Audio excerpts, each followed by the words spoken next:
सीना बोरा murder case 2012 का एक ऐसा मर्डर केस जिसने भारत की मीडिया इंडस्ट्री, पुलिस और पब्लिक सबको हिला के रख दिया।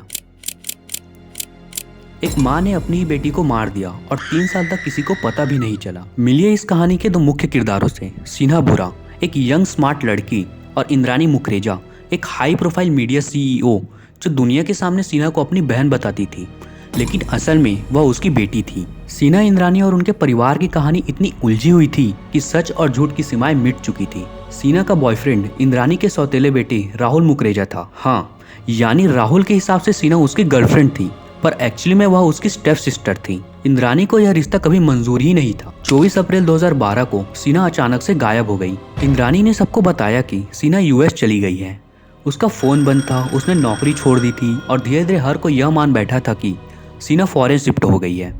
लेकिन राहुल को इस कहानी पर शक था क्योंकि सीना ने उससे कभी कांटेक्ट नहीं किया। सच ये था कि 2012 की एक रात इंद्रानी और उसके एक्स हस्बैंड संजीव खन्ना और उसके ड्राइवर श्यामवर राय ने मिलकर सीना को रास्ते से हटा दिया।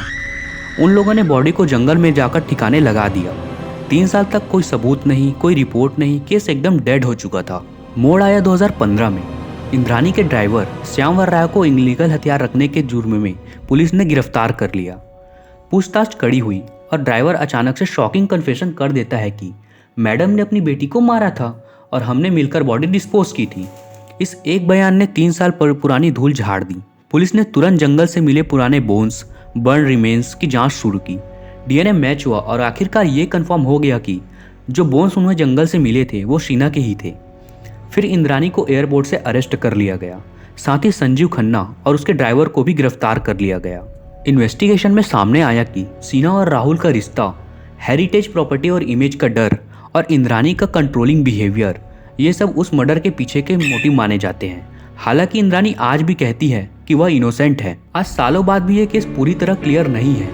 हर आरोपी अपनी कहानी अलग बताता है, पर एक सच अटल है। सीना ने अपनी जिंदगी जीने की कोशिश की, लेकिन झूठ, रहस्य और पावर के एक जाल ने उसे निगल लिया। आपके हिसाब से इस पूरे केस में असली सच क्या है? कमेंट में जरूर बताइए।